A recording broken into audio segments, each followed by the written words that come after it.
So your childhood back in Shreveport, Louisiana, you had teenage parents, and tell us about that, because your mother they were still at high school, and your mother was advised to abort you. Yeah, this was exactly a year before Roe v. Wade, January of 72. Roe was 73 in January, but abortion was still available. Yeah. And, they were teenagers, and people said, you should go take care of that problem. But my parents were both raised in Catholic families, and they heard somewhere that life was sacred and created by God, and maybe they shouldn't do that. And so they did. And thankfully, I've always been eternally grateful that they gave me the chance at life. And they dropped out of high school. They were juniors in high school. Wow. So my dad had to go to work. They started a family. He became a firefighter, and I'm the oldest of 4 children. It's just always been, people say, why are you so pro-life? Well, it's my life story. And were you always aware of that? Yeah, I was. Yeah. I mean, I knew that my parents were very young. My mom looks like my older sister, and she's 17 years older than me. Yeah. But we were so blessed by that, and the recognition that life is sacred. And when I was 12 years old, I'm the oldest of 4 kids. My father was a firefighter. He got blown up in an explosion on the job, burned 80% of his body, 3rd-degree burns, and had a 5% chance to live. And again, reinforcing to me the sacred nature of life, the fact that our faith is very real. It's not an ethereal concept. We prayed for my dad to be miraculously saved, and he was. Wow. Because his partner died, didn't he? Yeah, he did. Tragically. Explosion. Yeah. Sure did. And my dad was severely disabled after that. How did it impact him?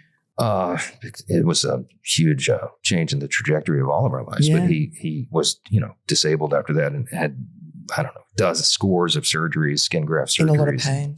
A lot of pain. Lived in pain the rest of his life. I lost him 3 days before I got elected to Congress, 2016. Wow. And he had cancer at the end, and he wanted so badly to be there on election night, and he was so tough, but he was just eaten alive with it. I'm sure he saw you anyway. I think so. Yeah. I mean, it's been tough. It's tough because on election night, it was so bittersweet. We want a seat in Congress, but I wanted my dad to see it so badly. Yeah. I'm the first person in my family to go to college and all that. And he, he would have so enjoyed this that none of us could have ever imagined this, know. But I do feel like he is experiencing it on the other side, And what impact did his injuries have on you? You were 12 years old. Yeah. Did you have to step up and be sort of man of the house? Yeah. And we lived on a tiny little kind of like family farm out in the country outside of my hometown of Shreveport, Louisiana. I grew up at the Fire and Police Training Academy because my dad was also a training officer. And I aspired to be the chief of the Shreveport Fire Department in my hometown. I mean, that was the end all be all of everything. And when he was injured, they just kind of discouraged that a little bit. Why don't you guys go to school? And so I did. But when I was 12, there was a lot of responsibilities at home and on this little farm operation we had. And, my dad was incapacitated, so I had to pick it up. We had a great community of support in our hometown. And, the fire service is a fraternity unlike any other, and the police and the local community and all that. But I mean, I had to step up and I had to grow up pretty fast. You would have felt a responsibility to your mom, to your younger siblings. And because my dad was, he was in the hospital for months, and we couldn't see him for a long time because he was burned and, for the infection concerns and all that. And so we were kind of shuffled around between family members and friends in our community. And I just had to kind of shepherd my little group of younger siblings and then take over the roles of the family later. In hindsight, there's all sorts of deep psychology about all this, but it built in me a kind of certain sense of responsibility and maturity that would not have been. Do you think it helps you now? Oh, for sure. Yeah. I mean, God uses our tragedy and our past to prepare us for what he has to do later. And there's a passage of scripture I think about often. Suffering produces perseverance. Perseverance produces character, and character produces hope. And so we go through these things, the valleys, but it makes you appreciate the mountains a lot more. And it makes you keenly aware of other people's struggles and tragedy. And it allows you to have more empathy for more people. And all those are critical skills right now. Yes.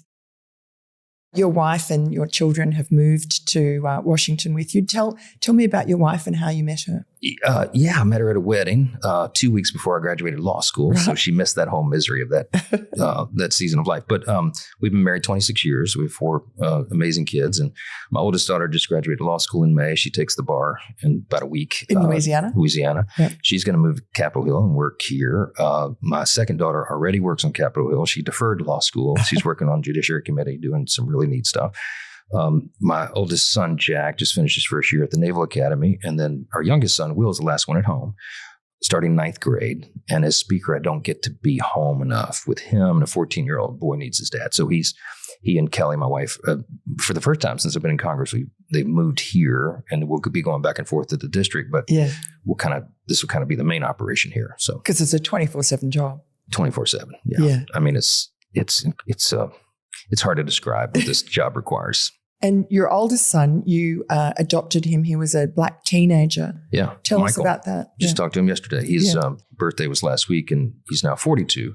But when he was 14, we took him in. We were newlyweds at the time, and I think all that math is right. All my dates run together. But I met him doing the Young Life Ministry, which I was doing kind of as a hobby in law school. And he had a really, really tough home life situation. It was basically on the streets. Right. So we took him in as our own. And so this many years now, he has 4 kids of his own. He lives in California. He's very successful, and he's fantastic. He's doing great. Yeah. Yeah. And was that something difficult to make that decision for the two of you?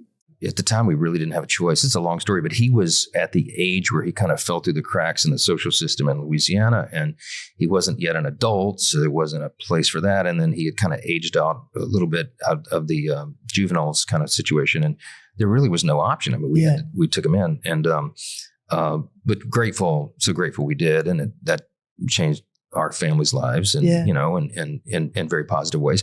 And he often says, if we had not been there to intervene in his life, he would certainly be in prison or might be dead somewhere. Wow. He would have joined the gangs and all that stuff. Yeah. He's now 6'7". He looks like my bodyguard, but at the time he was just a little pipsqueak. He's about my size. Wonderful story. Yeah. And now lastly, the secret of success, you meet a lot of successful people, a lot of successful politicians. You yourself have done pretty well. What is it? Well, for me, I mean, this probably defies conventional wisdom, but it's a matter of faith. You just be faithful and humble, and you be faithful in the little thing that God puts before you today, and then you trust him with the rest. I quote often John Quincy Adams. He famously said, "Duty is ours, results are God's." It's a very liberating way to live, and you just try to do your best every day, do your responsibility, do your duty, and then I let the chips fall where they may. I'm not the sovereign, and I'm so delighted that I'm not. And does that help you, when you've got these recalcitrant people that you have to manage? Does that give you patience, your faith? Oh, yeah. Yeah. I mean, I'm not sure anyone could navigate the modern speakership the way it's evolved to today. You manage pretty well. Well, I mean, but without one vote majority. Yeah. But without that faith component, I'm not sure I would. I see. Right. Yeah. I mean, because you have to be able to just, Scripture says, you love your enemy, of course, as yourself. I mean, you love your neighbor as yourself, love your enemy as well. We don't have enemies in the building. They're all colleagues. But it also says that you bless those who persecute you. You don't keep a record of wrongs. A soft word turns away wrath. There's so much wisdom in the Scripture. And if you apply all that, it allows you to navigate very tricky waters and not take things personally, not return fire when it's shot at you. If I ever did that, I would have had enemies, and we would not have delivered the big, beautiful bill or gotten any of this done, right? So it doesn't matter how many, you learn to take a lot of arrows and keep your eye on the prize and keep moving forward and keep the team moving forward. And that, there's just, I don't know how I could do that if I had not been through what I've been through in my life and learned to really internalize those principles and practice them. And even Nancy Pelosi has nice things to say about you. So that says a lot. She's very kind. I try not to make enemies around here. I mean, we have bitter policy disputes and disagreements, but it's not personal. It shouldn't be. I always admired Ronald Reagan as a happy warrior, and his kind of ethos was that Reagan's 11th commandment, you don't speak evil of another Republican, certainly. But he even was friendly with his political foes, right? And when he was his assassination attempt, when he got shot, famously the first person to meet him, go visit him in the hospital was Tip O'Neill, yes, who was the Democrat speaker at the time, and they didn't agree on hardly anything in policy, and they would have bitter disputes and debates about policy, but it wasn't personal, and they were still friends, and they would have a beer together after that, man, I wish we could get back to that around here because it's really important in a republic like ours to have a government up by and for the people. You kind of need the people to get along, even when they disagree. So that's what I'm trying to forge here. Can you see yourself as president one day? I don't think about that. I think this job, there's probably a reason. I think there may be only one speaker, James K. Polk, who became president after that, because the job is so all-consuming and encompassing that it wears everybody out. Right. I'll serve in any capacity I want, but I don't think about that. Never aspired to it. For that matter, I didn't aspire to this job. No, exactly. I'm just trying to be faithful in it. Yeah. All right. Thank you so much. I know you have to go out to the house now, but to the floor, but thank you. Great to have you here. Thanks for being here. Thanks very much. You got it.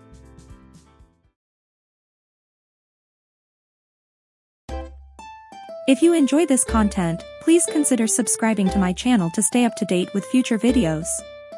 Thank you for watching.